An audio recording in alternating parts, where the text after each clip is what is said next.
this is an iHeart podcast.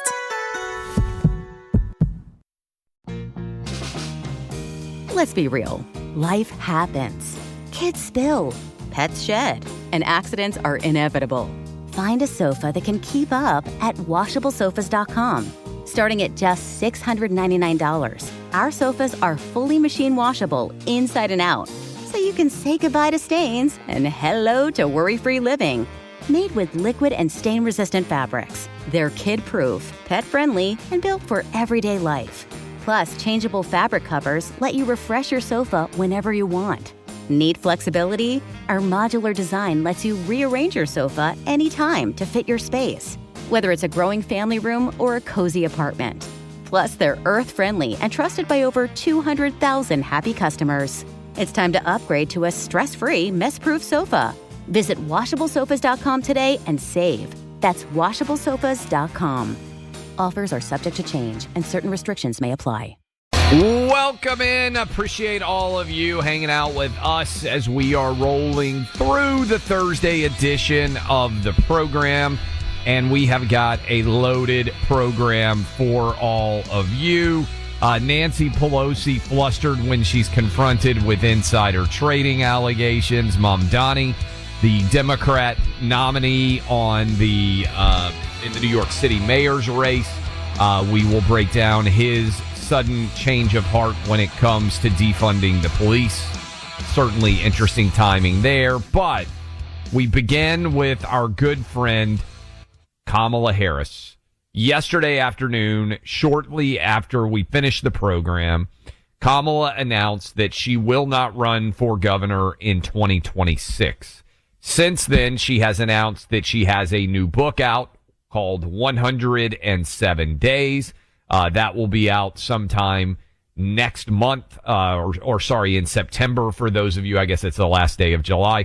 For those of you who want to make sure that that is on your calendar so that you do not miss the opportunity to buy that on the release day, it will be coming out in September.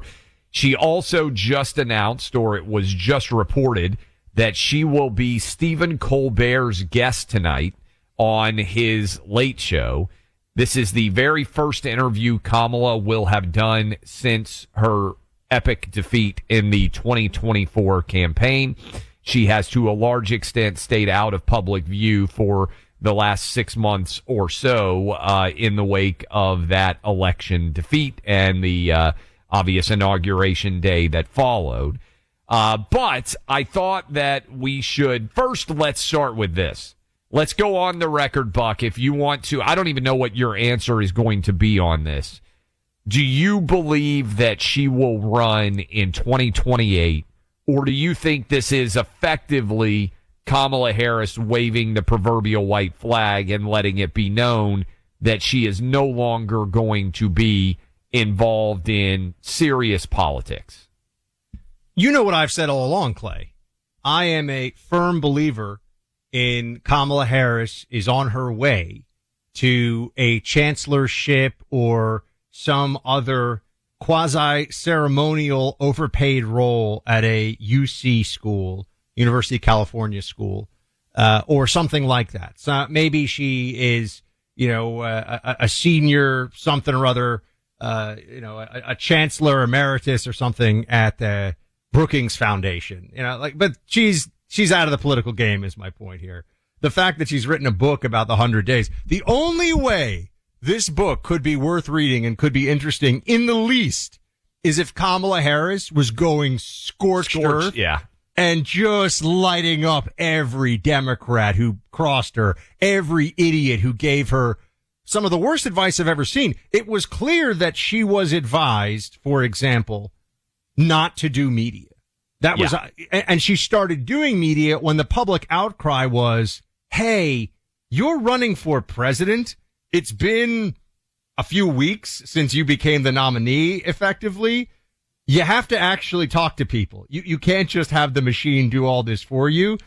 But now we get to Clay. Was it actually better for her to not do any of the media? Here is, for example, Kamala Harris. Well, hold on. Before we get into the worst of Kamala, I actually disagree. I think she's going to run.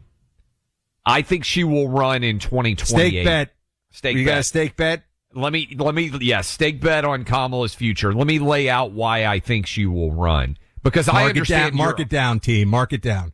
I understand your argument of she can get a multi-million-dollar relaxed job. She isn't actually a very talented politician.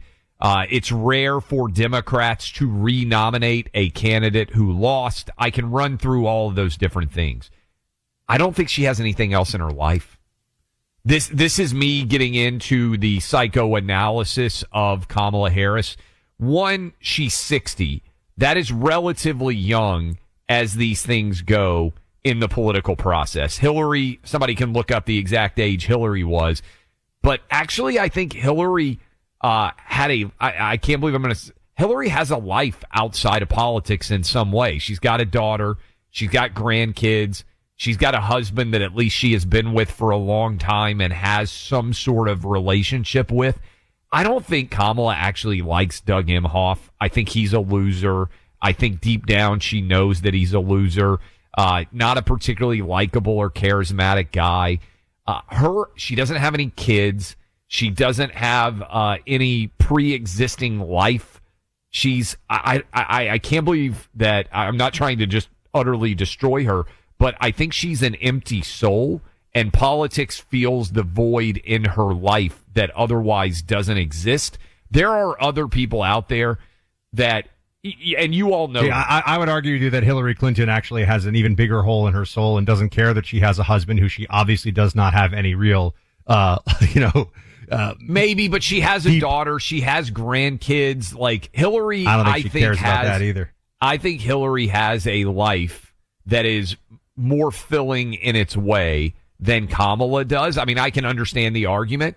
But I just look at this and I say, Clay, she was utterly humiliated in this election. Utterly humiliated. She lost. Yeah. Yes, she lost every swing state. She looked like a buffoon. I'm not saying that she's a disaster. But she can at least say it wasn't. Why do you think she wrote this book? It's trying to reframe the narrative of the disaster. Now, I know you're saying, well, maybe that's to reframe it so she can run again in a few years. Clay, the Democrats are going to want to move on from everything Biden related entirely. And at least Kamala Harris can go out now on the speaking tour and take that chancellor's job at, UC San Diego or whatever, making $1 million a year to go to cocktail parties and sound like an imbecile. If she runs again, she has to put herself out there for other Democrats to further destroy her brand. Now she's a former vice president who was pushed into the slot. That's obviously I haven't read the book, but I can tell you what the book's about. It was, I did my best under difficult circumstances and please don't hate me. That's her book. It's not, I'm amazing, I'm the leader of the Democrat Party going forward. And Gavin Newsom, by the way, he is going to work all the donors. He's going to work the entire system in California. So there's not even a hint of a lane for Kamala to run. We got a stake on this one. I get the argument. Your argument is not a bad one. I just think she has to do this because I don't think she has anything else in her life. And I think there are a lot of people that advise her that also are incentivized to build her back up and convince her that she needs to run. Here's the other thing. I think politics was the easiest way for her to get a job that paid her and gave her prominence and access. And if that now is offered to her outside of politics, she would she's never had to run a real campaign. Obviously, look at the campaign she ran. She is the DEI, the pinnacle of DEI, and it all collapsed. But look at I can't believe that I'm now going to be making the Kamala Harris Look at Clay pitch. Defending Kamala, defending Hillary. Clay showed up ready to roll. This is how outrageous it is that I'm now, if I'm Kamala's chief commissar, her chief of staff, whoever her consigliere is. You don't pronounce the G. Consigliere. Whoever the person is that can put her in a position that then elevates his or her position. Look at the rest of the Democrat field of minority candidates. And we know black voters are a huge part of the overall electorate. Look, Stacey Abrams is dead in the water. Karen Bass is dead in the water.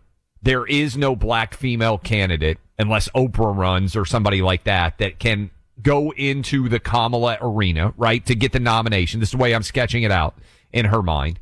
Wes Moore is unchallenged. Cory Booker is just lighting himself on fire. She is the number one minority candidate in a field, Buck, that may start in South Carolina, because remember, there's now a battle over what is the overall flow chart of the Democrat Party. If James Clyburn says, as he did when Kamala got elevated, it's Kamala, she'll be the nominee. There's going to be a bunch of white guys, Gavin Newsom. I hope you're right. I hope you're right. But you're saying why she's going to be the nominee or why she's going to run. Well, if you think she's going to be the nominee, we got to go more than a steak. I need like a trip to St. Bart's or something. That's where they're going to pitch her. I'm just sketching out why she's going to run, because they're going to say you're the only black candidate that can get black support. If James Clyburn is still alive in South Carolina and he says you're the pick, much like Joe Biden became the nominee. Look, Mayor Pete, Gavin Newsom, Josh Shapiro, they're all kind of running for the same lane. Who is the... Let me just put it to you this way. She lost everywhere she could possibly lose as badly as she could lose. It would be almost unthinkable for a Democrat to underperform Kamala's numbers in this last election. You're going... I hope what you're saying is true. I just think the Democrats aren't that insane. Okay. I mean, here's what I'm saying they're going to pitch to her. Who is the minority candidate that is going to get the black vote instead of her? I don't think Democrats are necessarily going to run a minority. Joe Biden, by the way, had phenomenal support among the black community of Democrat voters. I don't think you need to run a minority. I think you're artificially limiting the field. But Joe Biden didn't have to overcome a minority candidate because Kamala was so bad she had already dropped out. It was Joe Biden by the time Clyburn made the choice. There was Cory Booker, there was Kamala Harris, there was that guy from Texas, the congressman who's Latin American. Those guys were gone by the time Clyburn had to make the decision.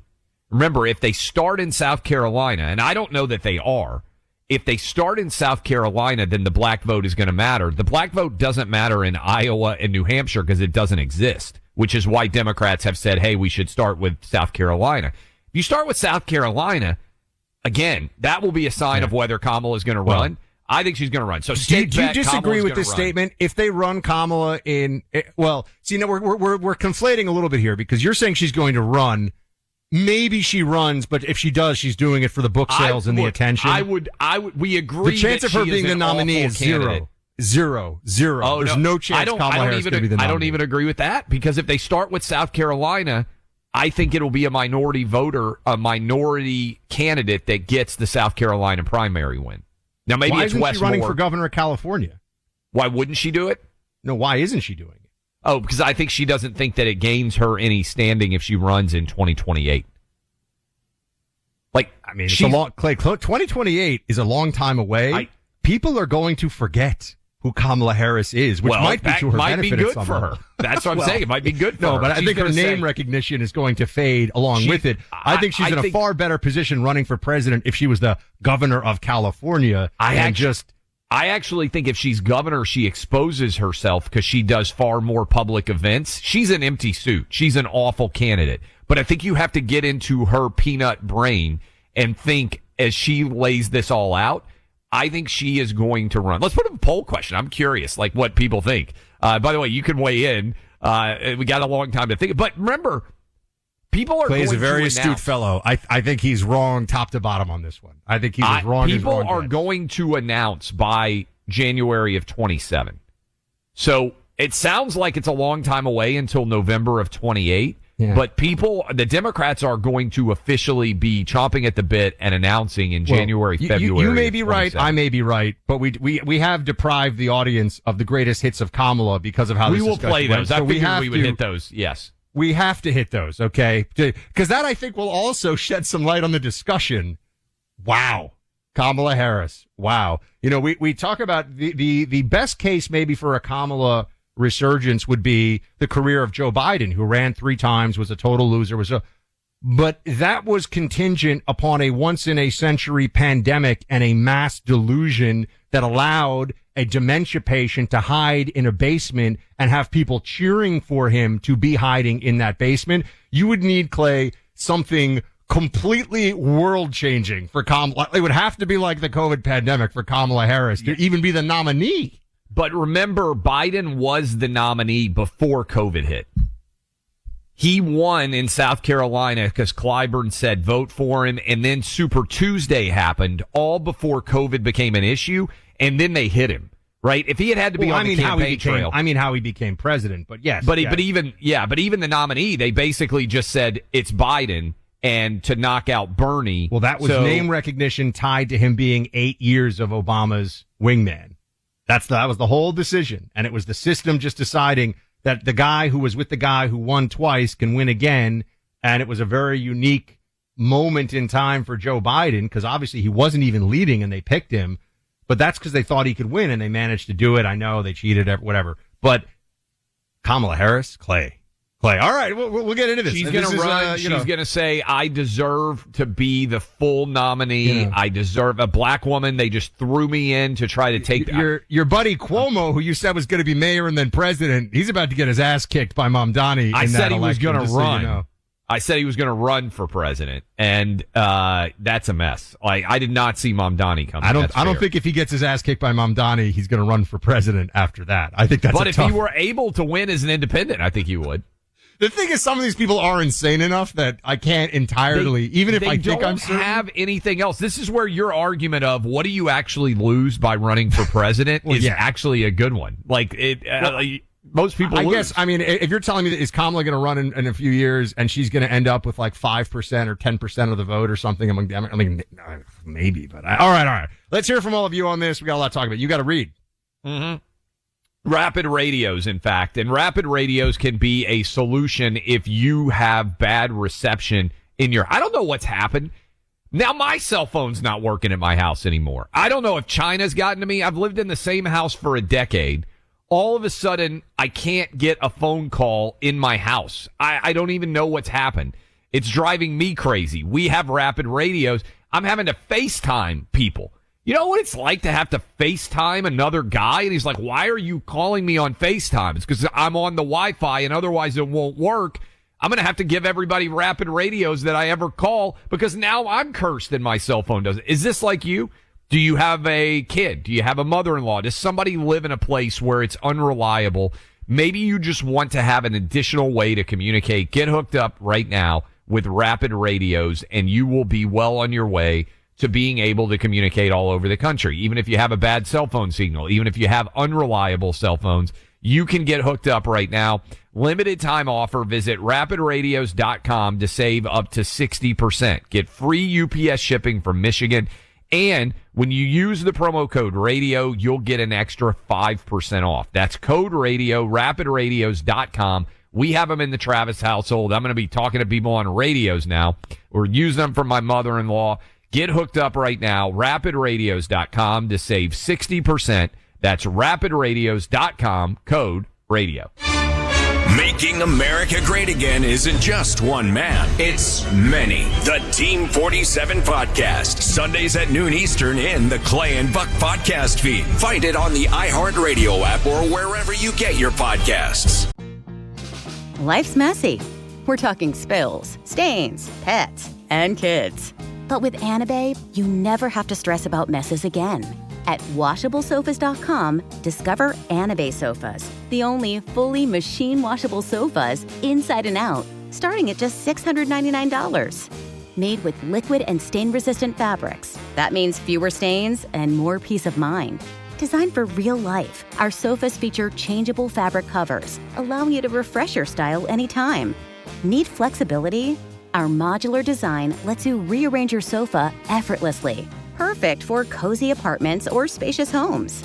Plus, they're earth-friendly and built to last. That's why over 200,000 happy customers have made the switch. Upgrade your space today. Visit WashableSofas.com now and bring home a sofa made for life. That's WashableSofas.com. Offers are subject to change and certain restrictions may apply. Clay, have you heard of the Rio Reset? Sounds like a trendy new workout, Buck. It does, but it's actually a big summit going on in Brazil. The formal name is BRICS, which stands for Brazil, Russia, India, China, and South Africa.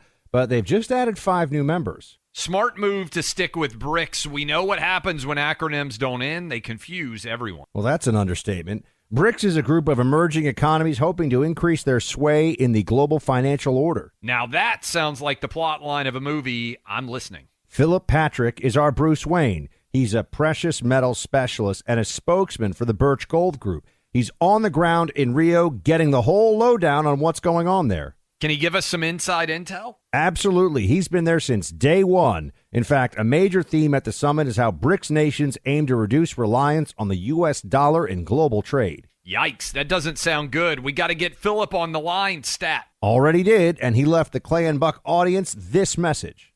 The world is moving on from the dollar. Quietly but steadily, these nations are making real progress towards reshaping global trade. And the US dollar is no longer the centerpiece. That shift doesn't happen overnight. But make no mistake, it's already begun. Thank you, Philip. Protect the value of your savings account, your 401k, your IRA, all of them, by purchasing gold and placing it into those accounts and reducing your exposure to a declining dollar value. Text my name, Buck, to 989898. You get the free information you'll need to make the right decision. You can rely on Birch Gold Group, as I do, to give you the information you need to make an informed decision. One more time, text my name, Buck, to 989898. Some new data has come out on the New York City mayor's race. And if anyone's wondering, why should you care? You live in the Midwest or the South or the West Coast or the Sun Belt or the Ohio River Valley or wherever. Well, because this is going to be, I think, a test case for the Democrat Party nationwide. Can they win in the biggest city in America with really the furthest left-wing candidate that we've seen at this level, at least, of a mayor's race in New York for a very long time? This guy is more radical than de Blasio, certainly more left-wing than Mayor Eric Adams. And this is a moment in time where the Democrats are going to have to start to choose. Remember, it was sly of Biden during the whole BLM anti-cop mess in 2020. Biden never said defund police. I do think he knew enough. He had been in the game long enough to know that was going to be a big problem for him in the general election if he did it, which he didn't do. So whenever people talk about the Democrats defund police, that became it's AOC and it's the squad, and it was not associated with Biden specifically. Even though Kamala Harris, I know, didn't she put out a tweet about the raising money for people in Minneapolis or something, or the bail fund, right? I mean, it's still up. Kamala was more defund police for sure than Joe Biden was. But Mamdani had to show up and speak in the aftermath of an NYPD officer gave his life in the line of duty trying to defend innocent people in that building, that office building on Park Avenue during that mass shooting a few days ago. And he's being asked, he's like, hold on, you were a disbanded police guy. You want to be the mayor. Now you're showing up after a cop died in the line of duty trying to stop a deranged gunman. Where do you really stand on disbanding, for example, an elite NYPD unit that would respond to shootings just like this? This is what Mamdani said. Play 15. Over the course of this race, I've been very clear about my view of public safety and the critical role that police have in creating that. Public safety that officers are tasked with delivering while we ask them to respond to nearly every failure of the social safety net.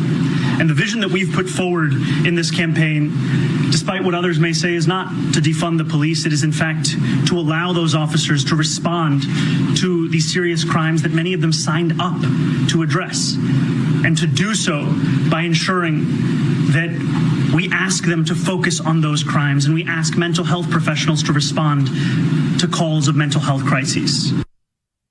Clay, mental health professionals, how many mental health professionals are they going to have on speed dial to deal with what the NYPD terms an EDP, emotionally disturbed person, a lunatic? Like if you're running around the streets at 3 a.m. naked, barking like a dog, and that stuff happens in New York, okay? This is reality for the cops there. They say, oh, we got an EDP, they will eventually take you to a mental health facility. But even this idea that you're going to have mental health people respond, what does that even mean? all they're going to try to do is get somebody to that facility. And by the way, if they don't have cops there, they may be attacked, bludgeoned, stabbed. Does anyone want like a psychiatrist with the, the tweed jacket with the elbow patches to show up when some maniac is waving a machete saying he wants to kill everybody? Like what world does Mamdani and the people who support him, what world do they live in? Not the real one is the answer. And the scary thing, and look, this is the argument I made a couple of weeks ago on the show. I think at some point, Democrats have to deal with the choices that they are going to make. It's almost like being a parent, and a lot of you out there know what I'm talking about. If your kid keeps making the wrong decisions and you do your best to steer them away from it, you steer them away from it, you steer them away from it, sooner or later, experience becomes the best teacher, where you do something that is moronic and your parents or your grandparents told you not to do it, you do it, and then you're like, boy, that was really dumb. And part of parenting is trying to keep kids from doing things that are so stupid that they ruin their future life or unfortunately even lose it. And I feel like for Democrats, they have to wear it. They picked Mamdani. And I get it, people out there, WOR, many of you are listening in the Manhattan area, and you're looking around, you're saying, Clay, you're just going to throw us to the wolves? This guy's a moron. Why should Republicans have to save Democrats from the awful choices that they're trying to make? If you want to put a communist in charge of New York City, deal with it, New York. Deal with it. Why should all of us have to cobble together votes from Andrew Cuomo, who's awful, or Eric Adams, who's mediocre, or Curtis Sliwa, who's otherwise not going to be able to win because the idiots of New York City are otherwise going to endorse a guy who was sharing videos and tweets saying defund the police? I saw a new clip that he shared where it's like a police officer was crying in a car and he's celebrating it. I find this guy to be utterly false in a way that is even staggering for politicians.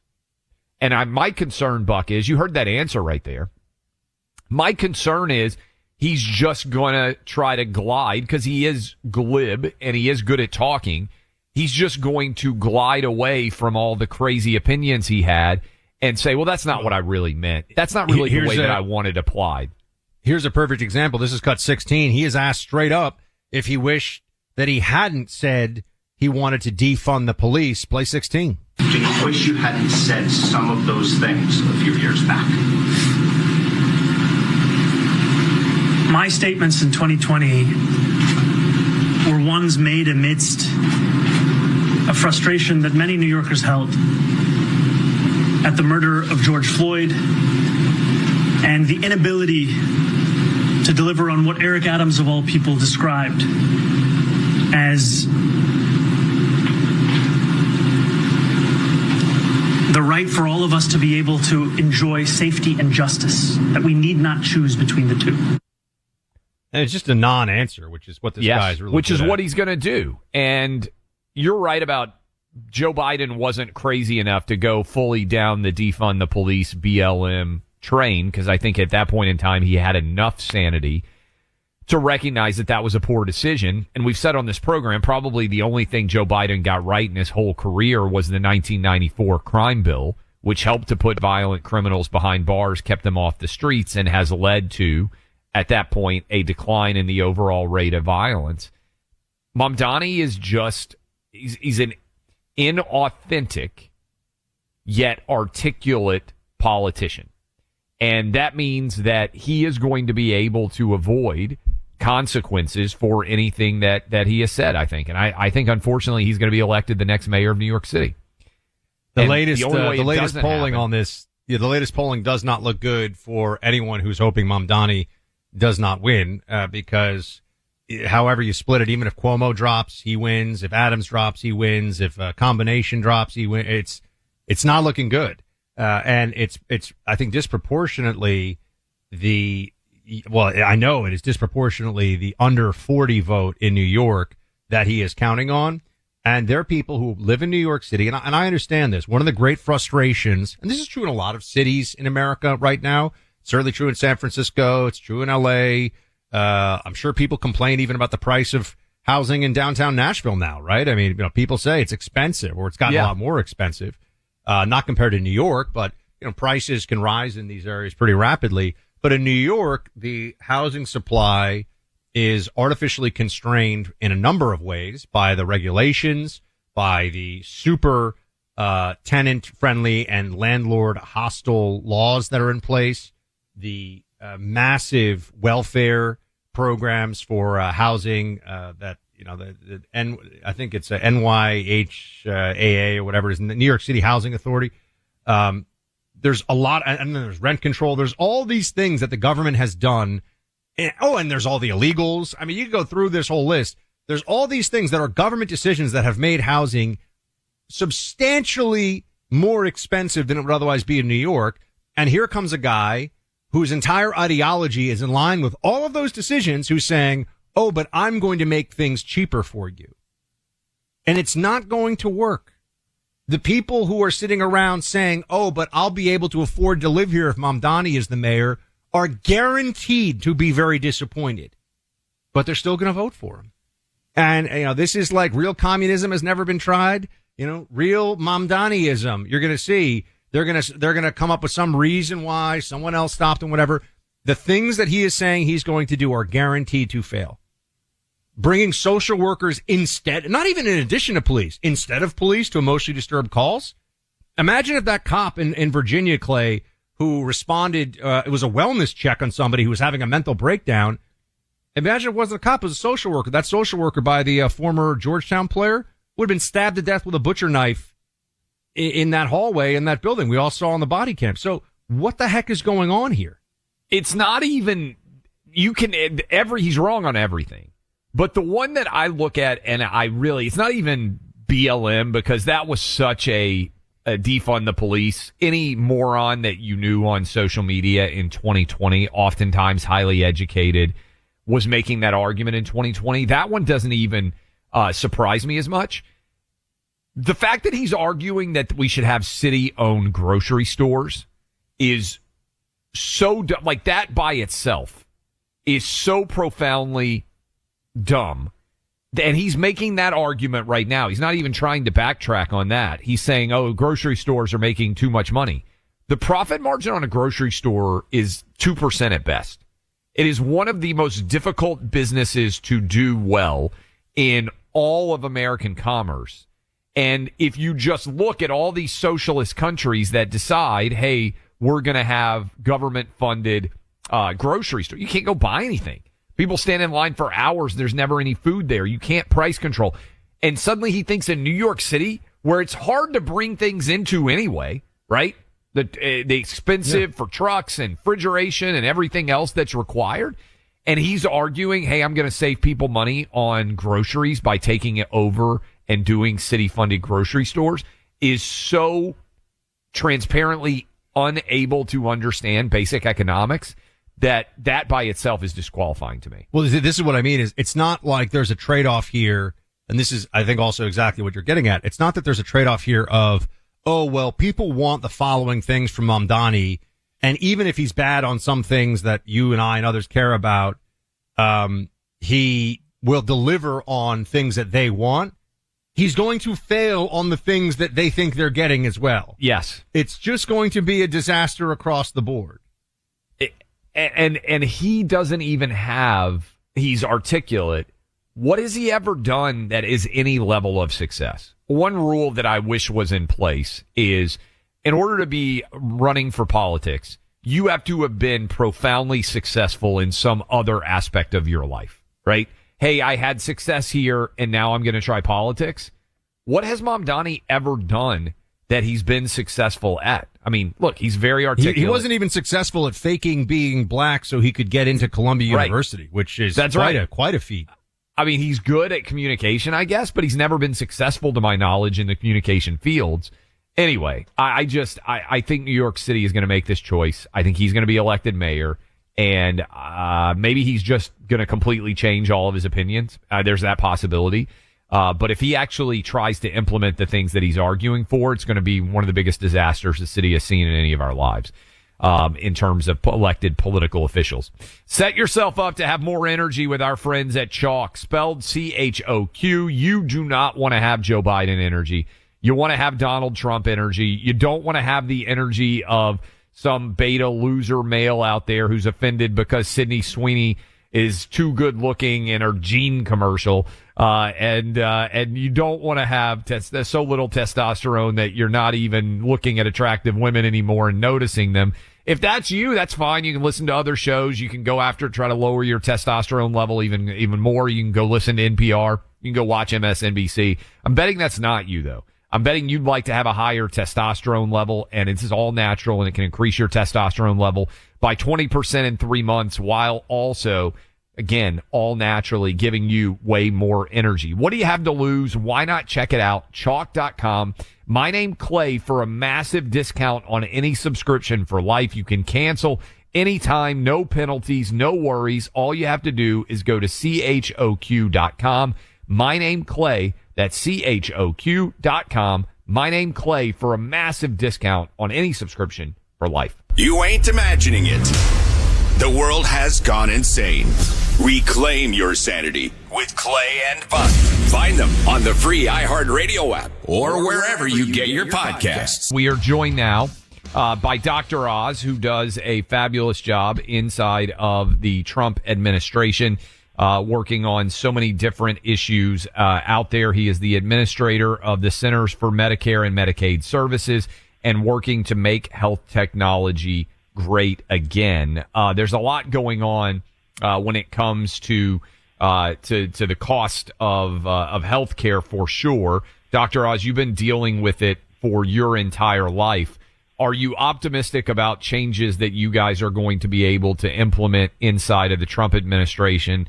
Part one, and part two, what should we expect to see? Thanks for coming on with us. God bless you. I am optimistic, and I'll, as a doctor often has to, there's some bad news I should get out of the way first, and then we move to the growth. But we are spending twice as much per capita as any other country in the planet on our people. Our life expectancy, despite that investment, is now 5 years shorter than Europe. We're sicker. It's one of the reasons that we don't live as long and that we do have to pay more because of our chronic illness. This is why the MAHA movement has gained such traction, because moms know that it's gotten really hard to be healthy in America. But the good news is that 90% of all the expenses, 90% of all the problems that I think we're facing, both as paying for health care, but also being healthy, is around chronic disease, which we have some control over, and mental illness. They work together. And I could say the number one driver of all this is probably loneliness.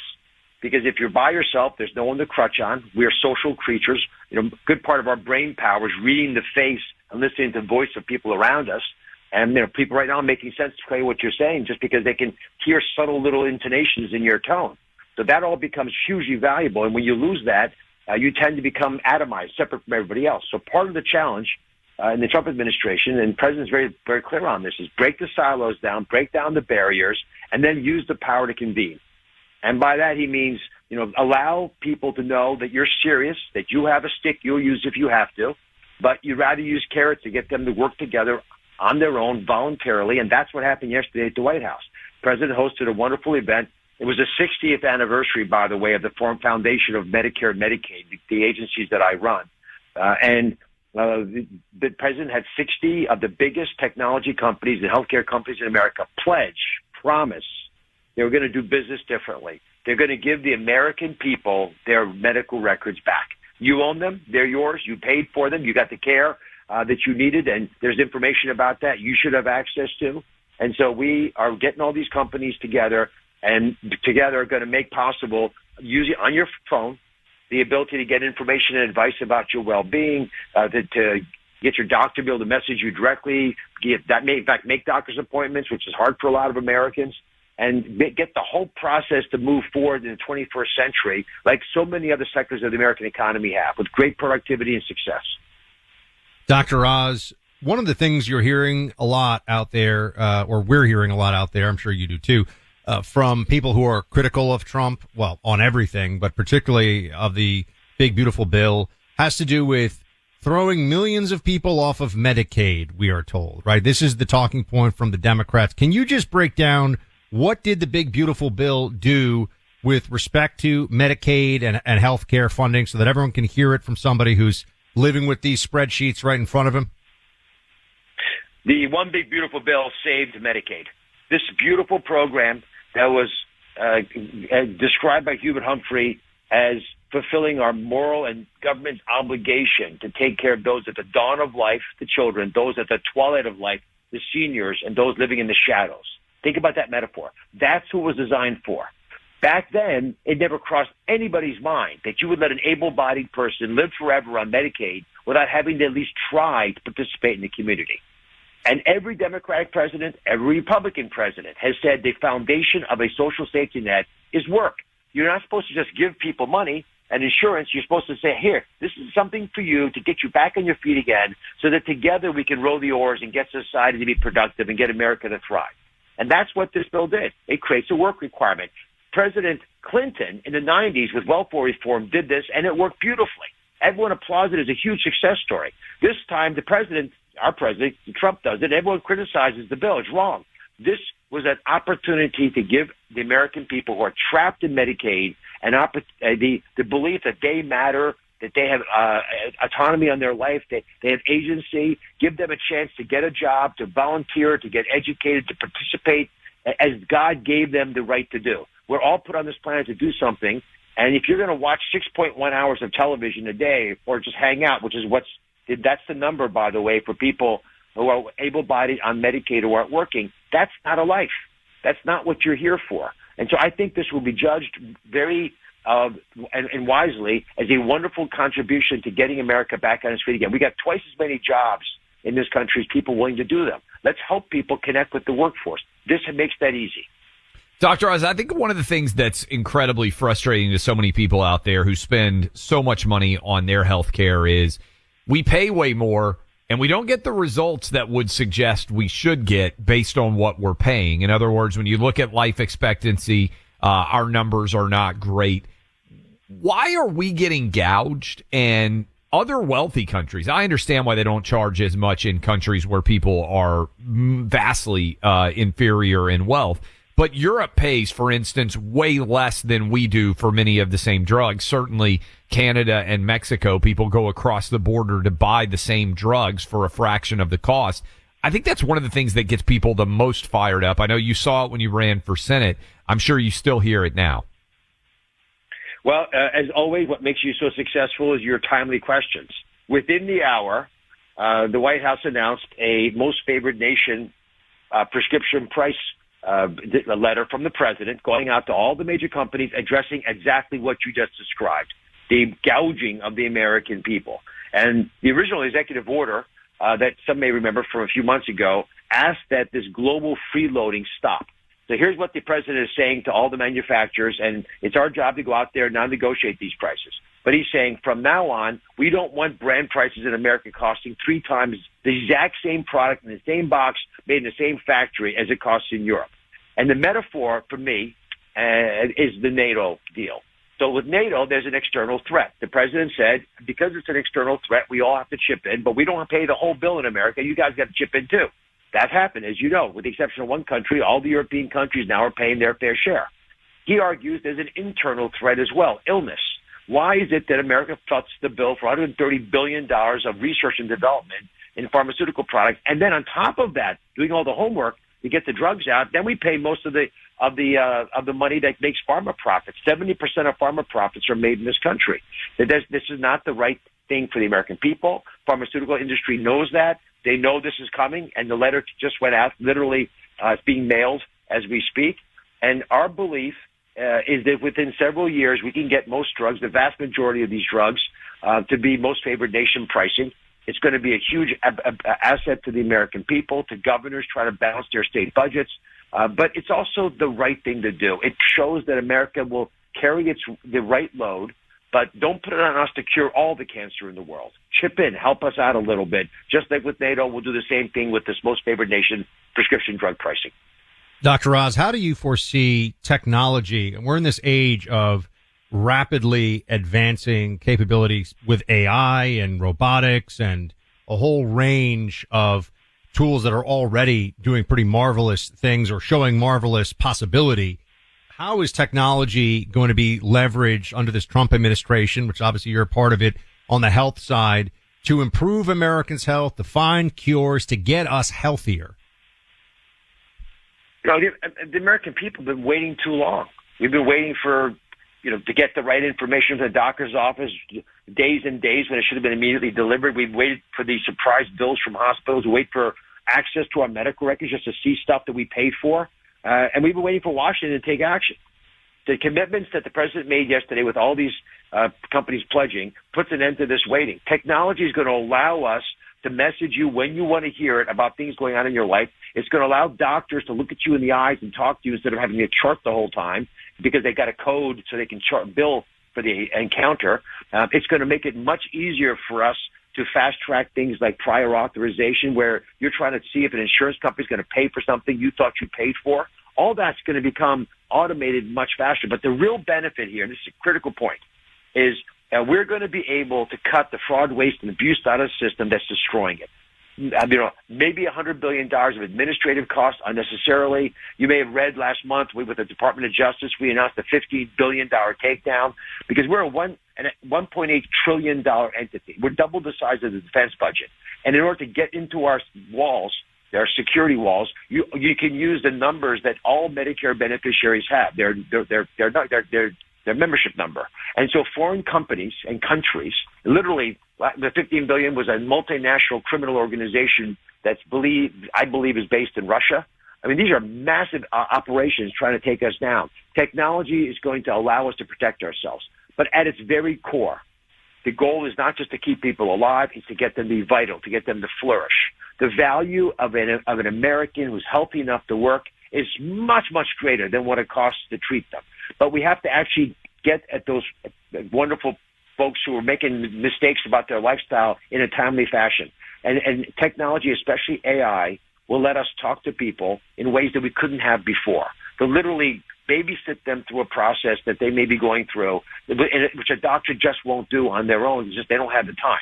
And it also allows us to get to rural America, which has been left behind, and let that part of the country thrive. You should not have folks falling behind. Every American ought to be cared for with the dignity they deserve. It doesn't matter what zip code they're in. Dr. Oz, appreciate you being with us, sir. God bless you, my friend. Stay well. When you switch your cell phone service over to Pure Talk, you're saving money every month while not sacrificing any quality of service. Not to mention, you get the benefit of great customer service from a U.S.-based customer service team. Pure Talk's on the most dependable 5G network in America, and their customer service team is all based right here in the USA. And get this, Pure Talk only charges $25 a month for unlimited talk, text, and 5 gigs of data on America's most dependable 5G network. Compare that to your current monthly cell phone bill and calculate the savings. You could save $600 or more every year with a family plan. Could be more than $1,000 a year. With Pure Talk's customer service team, you can switch hassle-free in as little as 10 minutes. You keep your phone and your number, so nothing changes except the reduced size of that phone. Using your cell phone, dial pound 250 and say the keywords Clay and Buck to make the switch. That's pound 250. Say Clay and Buck to start saving today. Pure Talk, wireless by Americans for Americans. News and politics, but also a little comic relief. Clay Travis and Buck Sexton. Find them on the free iHeartRadio app or wherever you get your podcasts. Life's messy. We're talking spills, stains, pets, and kids. But with Anabae, you never have to stress about messes again. At WashableSofas.com, discover Anabae sofas, the only fully machine-washable sofas inside and out, starting at just $699. Made with liquid and stain-resistant fabrics. That means fewer stains and more peace of mind. Designed for real life, our sofas feature changeable fabric covers, allowing you to refresh your style anytime. Need flexibility? Our modular design lets you rearrange your sofa effortlessly. Perfect for cozy apartments or spacious homes. Plus, they're earth-friendly and built to last. That's why over 200,000 happy customers have made the switch. Upgrade your space today. Visit WashableSofas.com now and bring home a sofa made for life. That's washablesofas.com. Offers are subject to change, and certain restrictions may apply. Welcome back in, Clay, Travis, Buck Sexton Show. Appreciate all of you hanging out with us. We are joined now by Melissa Holyoke, Commissioner of the United States Federal Trade Commission. A lot going on in that world as we break down all of the different, I would say, just insanity that seems to be going on a day-to-day basis. A lot of different mergers underway, a lot of different moving parts associated with the tariffs and everything else. You're new in the job. How has that been for you so far? Oh, well, thank you. And thank you for having me on. I'm super excited to be here. Thanks, Clay. The job has been wonderful. It's been amazing. We had a change in administration in January, so it's nice to finally have a positive agenda that we can implement. But like you said, things are changing every day, lots of big things in our world. I think what's interesting is we get a lot of questions about tariffs, and I will get a lot of questions about tariffs, but we don't, even though the word trade is in our name, we don't necessarily do anything with tariffs other than see maybe some of the consequences of that. So we don't negotiate those or enforce those.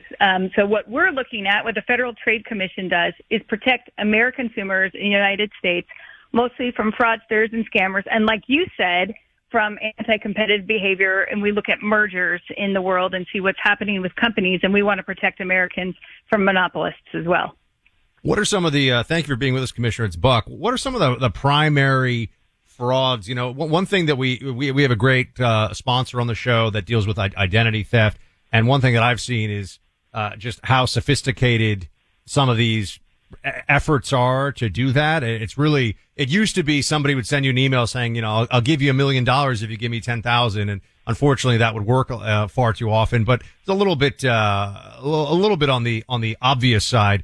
Now they're getting really good at pretending to be from a bank. Or, I mean, what are the kind of scams or the kind of things the FTC is focused in on policing these days?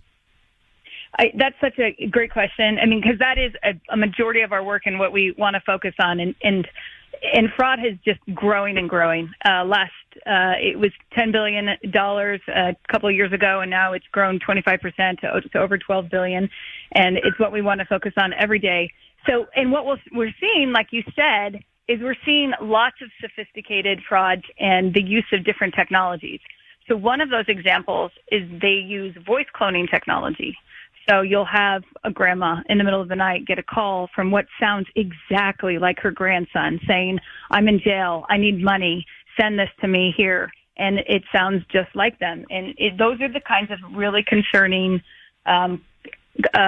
types of fraud where everyone would get duped from it. Not just it's a lot more sophisticated than some of the things that we've seen in the past. And we're trying to go out and educate consumers on some of these more sophisticated frauds. What are the enforcement mechanisms? Like, what can you, when you find something that's going on? I mean, you're not the FBI, right? So what enforcement mechanisms does the FTC have access to, and how does that process work? Like, when you find the fraudsters, then what? Great question. So what we do is a lot of the times we're looking at trends of frauds. So we have a really large database that we have that many states have access to, and we look at complaints that are coming in. I think one thing that I want to, if I could get a message out, one thing is to make sure to report the fraud. We have a website that says that where you can report the frauds, and we take those complaints and we start from there and in order to do, like you said, investigations. We will issue civil investigative demands. If we think there's a criminal component to it, we work with our criminal partners. We will go reach out to the Department of Justice or others, state partners, U.S. attorneys and districts across the country, and work with them if those types of criminal components are applicable too. So basically, you can flag something for DOJ, and then DOJ can actually make it a criminal matter if that's the kind of fraud you're talking about. Exactly. But we don't have to stop just because there might be a criminal component. A lot of times we can move really fast in terms of freezing assets and going in and making sure, like, to stop the bleeding and basically have those assets available if and when we can get some money back to consumers. One of the biggest challenges I would imagine in the merger space is technology and the fact that this thing is moving so rapidly, whether it's AI or elsewhere, that we typically think of monopoly power as something that leads to higher prices. But in the universe that we're in now, some of these huge tech companies are arguing that when they are merging, when they are buying new assets, it's actually leading to lower prices. How do you balance all this out? Because the tech universe has definitely maybe upset the apple cart of what monopolistic power truly looks like. I think that's so important that we're actually analyzing what the harms are. Like you said, we have mergers that we look at, so many mergers that get filed, and we get notification of them. But in the vast majority of them, like literally 98% of cases, there's no real problems there in terms of the merger. And in fact, a lot of mergers provide benefits for consumers. And so what we want to do is make sure we're getting out of the way if there are mergers out there that can really provide benefits, because the faster that they can move, the better and quicker that those benefits can go to consumers. And then in the smaller amount of cases, yes, we'll take a second look in those 2% of cases to see what's happening. But like you said, in tech and in big tech, these are extremely dynamic markets. Things are changing all the time, and we want to be analyzing them correctly, so we're not providing or we're not preventing any benefits that consumers could enjoy. Outstanding stuff. Well, look, we need you back. I know you got a lot to get involved in, because we've got the big rail merger that they're talking about right now. I'm sure you're going to be diving into so many of these different cases, so many of these different decisions. Just keep us on speed dial. We want you on to be able to bring us up to speed on so many of these different issues going forward. Congratulations on hopefully being able to get a lot more done now with the new administration. Well, I appreciate that so much. I love the work that I'm doing. It's very important. I will say one thing that if I can just leave with a few last moments thoughts related to the tariffs.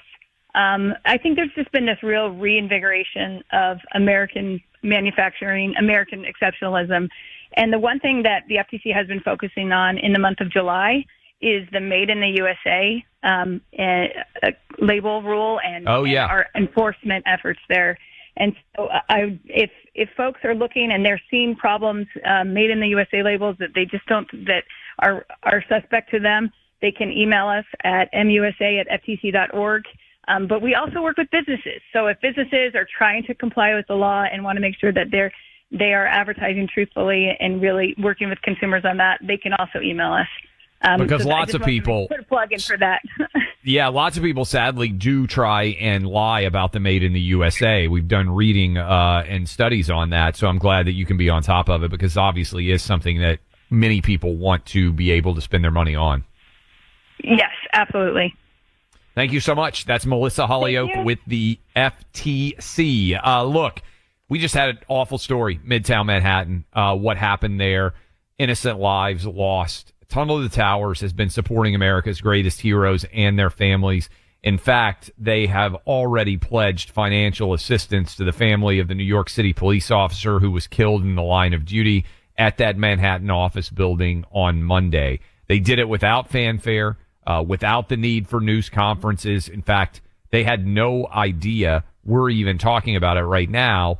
Producer Allie saw that this was happening and said, we want to shine a light on it because it's a great example of how quickly and rapidly they can respond to tragedy. Tunnel to Towers, all about supporting families when their loved ones have been lost in the line of duty, defending our freedoms, protecting our communities. Your donations will help pay off a mortgage so a family doesn't lose their home, and that's just one of hundreds of actions they will take. You can join us in donating $11 a month to Tunnel to Towers at T2T.org. That's T2T.org. Again, T2T.org. Want to be in the know when you're on the go? The Team 47 Podcast. Trump highlights from the week. Sundays at noon Eastern in the Clay and Buck Podcast feed. Find it on the iHeartRadio app or wherever you get your podcasts. This is an iHeart podcast.